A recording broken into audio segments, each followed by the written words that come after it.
कश्मीर चुनाव से जुड़ी हुई एक बड़ी खबर मिल रही है। कल आने वाले जम्मू कश्मीर विधानसभा चुनाव के नतीजों से पहले अब सरकार बनाने की दावेदारी बहुत तेज हो गई है। पीडीपी ने चुनाव नतीजे आने के बाद कांग्रेस नेशनल कॉन्फ्रेंस के साथ जाने के संकेत दे दिए हैं। श्रीनगर की लाल चौक विधानसभा सीट से पीडीपी के उम्मीदवार जुहैब यूसुफ मीर ने संकेत दिया है कि उनकी पार्टी बीजेपी को सत्ता से बाहर रखने के लिए नेशनल कॉन्फ्रेंस कांग्रेस गठबंधन में शामिल हो सकती है।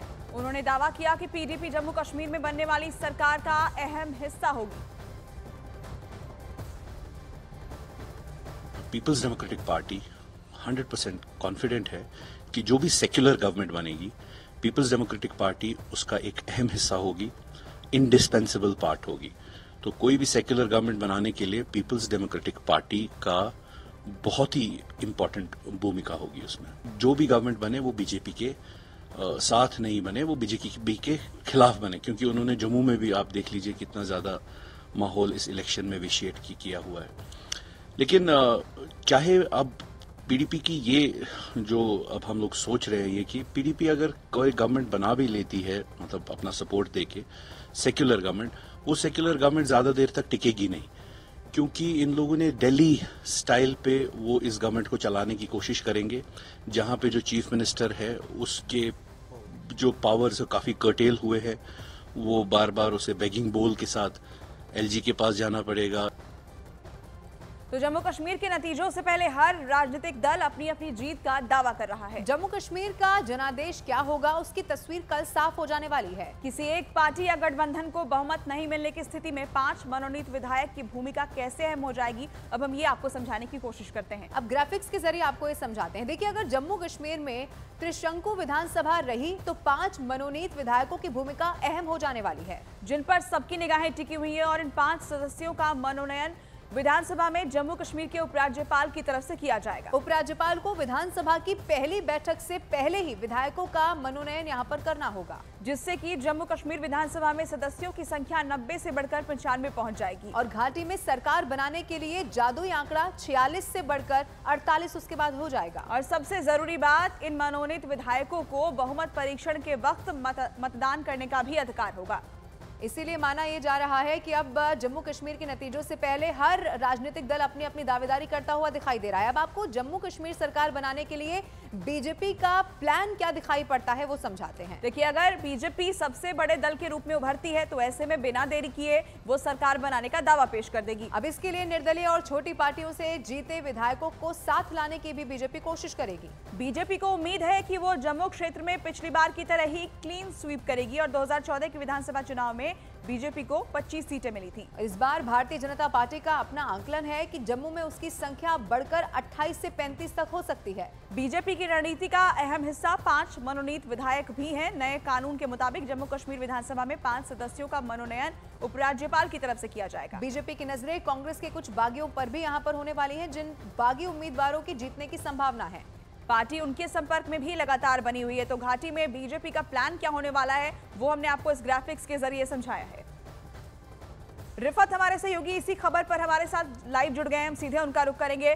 रिफत, जम्मू कश्मीर में सियासी समीकरण कुछ भी बने, पीडीपी की भूमिका काफी अहम होने वाली है और संकेत भी दे दिए हैं उन्होंने कि बीजेपी को रोकने के लिए कांग्रेस एनसी गठबंधन के साथ वो जाने को तैयार है। देखिए, जहां तक रिजल्ट्स की बात है, रिजल्ट कल सामने आएंगे, लेकिन जिस तरीके से यह समझा जा रहा है कि national conference single largest party होगी और वो अलायंस में है कांग्रेस के साथ, अगर वो 45 का भी नंबर क्रॉस करते हैं तो उनके लिए इजी होगा कुछ 2-3 मेंबर्स को लाने की। जिस तरीके से आप कह रहे थे कि नॉमिनेटेड जो 5 मेंबर्स होंगे वो बड़ा इंपॉर्टेंट रोल अदा करेंगे, हालांकि पहले ही उस पर अपनी आपत्ति जताई है नेशनल कॉन्फ्रेंस ने भी, पीडीपी ने। वो ये कह रहे हैं कि गवर्नमेंट फॉर्मेशन के बाद नॉमिनेटेड मेंबर्स का इंतखाब होना चाहिए। लेकिन होगा ऐसा कि जो ही रिजल्ट सामने आएंगे तो एलजी और होम मिनिस्ट्री की तरफ से 5 नॉमिनेटेड मेंबर्स लाए जाएंगे, जिनको गवर्नमेंट फॉर्मेशन में भी शरीक ठहराया जाएगा, जिस पे काफी लोग आपत्ति जता रहे हैं। तो उसका मतलब है कि जो नंबर होगा गवर्नमेंट बनाने के लिए वो 48 होगा, ना कि 46।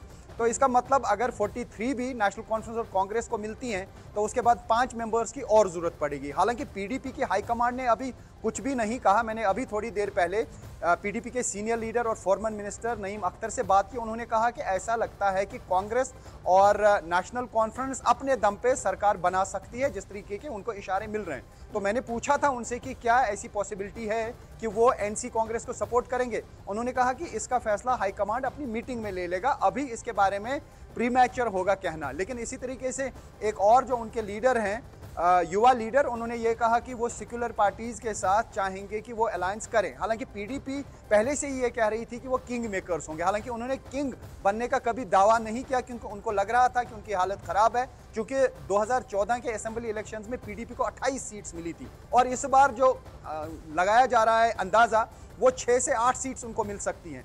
यानी कि वो किसी को सपोर्ट कर सकते हैं सरकार बनाने के लिए, लेकिन वो ये चाहते हैं कि वो बीजेपी के साथ ना जाएं। बीजेपी भी दम भर रही है कि वो अपने दम पे सरकार बना सकती है, लेकिन जो ओवरऑल असेसमेंट है वो ये है कि 25 से 30, आम अंदाजा तो ये है कि 25 सीट्स उनको मिल सकती हैं। तो क्या बाद में वो और 23 सीट्स ऐड कर पाएंगे, क्योंकि वो कांग्रेस तो उनको सपोर्ट नहीं करेगा, एनसीपी सपोर्ट नहीं करेगा, पीडीपी भी उसके मूड में नहीं लग रही। तो ऐसा लग रहा है कि नेक्स्ट गवर्नमेंट कांग्रेस और एनसी की होगी और उनको सपोर्ट मिलेगा। अभी अभी इंजीनियर रशीद की प्रेस कॉन्फ्रेंस होने वाली है। अगर उनको 1 से 3 सीट्स मिलती हैं तो क्या वो भी भूमिका निभाएंगे गवर्नमेंट फॉर्मेशन में? क्या वो एनसी और कांग्रेस को सपोर्ट करेंगे? क्योंकि उन्होंने भी ये कहा कि बीजेपी को वो सपोर्ट नहीं करेंगे। तो ऐसे में बीजेपी के साथ कौन कौन जाएगा और एनसी कांग्रेस को अगर थोड़ी सीट्स की जरूरत पड़ेगी, क्योंकि पहला दावा जो करेगा वो सिंगल लार्जेस्ट पार्टी जो होगी। तो ऐसा समझा जा रहा है कि national conference single largest party हो सकती है। तो बड़ा इंटरेस्टिंग रहेगा गवर्नमेंट फॉर्मेशन। और जिस तरीके से पीडीपी के यूथ लीडर भी कह रहे थे कि अगर गवर्नमेंट बन भी जाती है तो पावर्स उस गवर्नमेंट के पास नहीं होंगे, क्योंकि यहाँ पे यूटी है और सारे पावर्स जो है, इवन होम मिनिस्ट्री जो है, वो सारा कुछ जो है कंट्रोल रहेगा एलजी के पास, यानी दिल्ली से डायरेक्टली कंट्रोल होगा पुलिस डिपार्टमेंट पे। तो ऐसे में अगर स्टेटहुड की डिमांड यूनाइटेडली जम्मू और कश्मीर के लोग, पॉलिटिकल पार्टियां, इलेक्टेड रिप्रेजेंटेटिव्स यूनियन गवर्नमेंट तक पहुंचा दें और ये कह दें कि या तो आप हमें स्टेटहुड दीजिए या फिर तब तक हम थोड़ा दूर रहेंगे सरकार से, सरकार बनाने की कोशिश से, तो बहुत अच्छा रहेगा।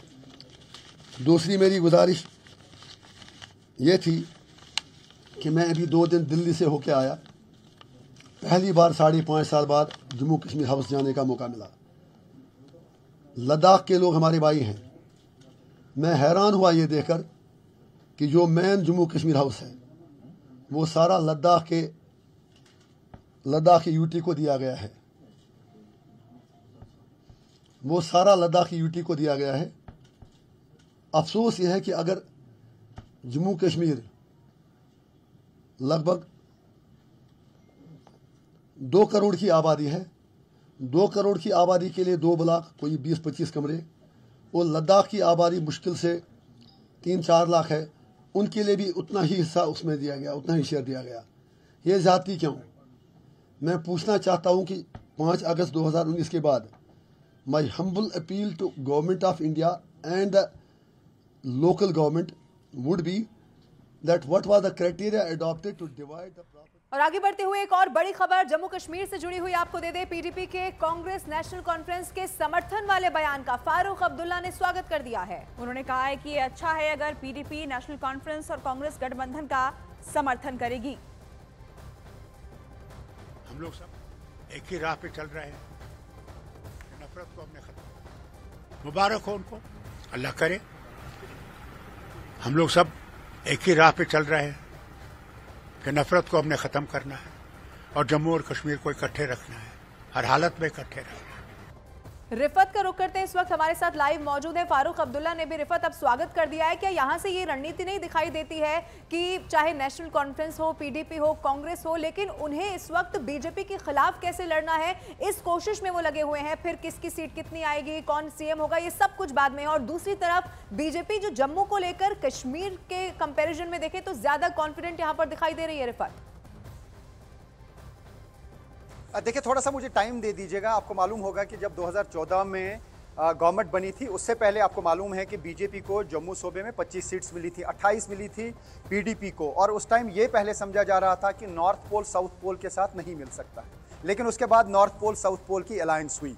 यानी पहले पीडीपी कह रही थी कि बीजेपी को दूर रखना है, गवर्नमेंट फॉर्मेशन उनके साथ नहीं होगी, लेकिन बाद में मुफ्ती मोहम्मद सईद, जिनका बाद में इंतकाल हुआ, उन्होंने ये कहा कि बीजेपी को मैंडेट मिला है जम्मू में, तो J&K एक हैं, हम उनको पावर से कैसे दूर रख सकते हैं। इसलिए ज़रूरत है कि जम्मू और कश्मीर की जो एस्पिरेशंस है लोगों की, उनको मिलाया जाए और गवर्नमेंट फॉर्मेशन हो। लेकिन अब अगर बीजेपी को 30 सीट्स मिलती हैं या 25 सीट्स मिलती हैं, उनको पावर से बाहर कैसे रखा जाएगा, इस पे अब सवाल खड़े होंगे। लेकिन आजकल ये लग रहा है कि नेशनल कॉन्फ्रेंस को भी पीडीपी का सपोर्ट लेने में कोई आपत्ति नहीं है। डॉक्टर फारूक अब्दुल्ला ने कहा अच्छी बात है, उसका मतलब है कि अगर कल को उनको सपोर्ट की जरूरत पड़ेगी और पीडीपी सपोर्ट देने के लिए तैयार होगा तो वो पीडीपी से सपोर्ट ले लेंगे और कांग्रेस एनसी और पीडीपी की ज्वाइंट गवर्नमेंट होगी।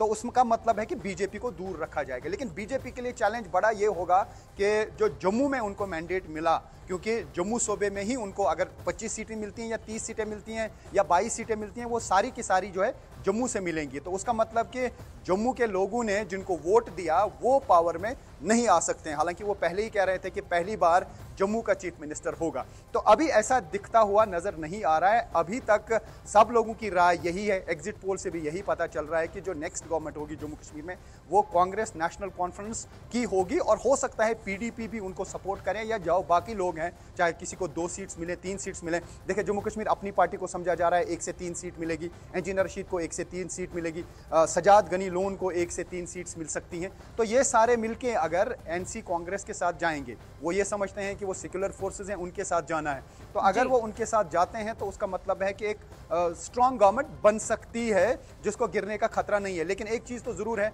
कि फिर जम्मू के लोगों ने जो मैंडेट दिया है वो बिल्कुल एक साइडेड होगा और उनकी तरफ से जो एस्पिरेशंस हैं वो शायद उनको नहीं मिल पाएंगे। बिल्कुल।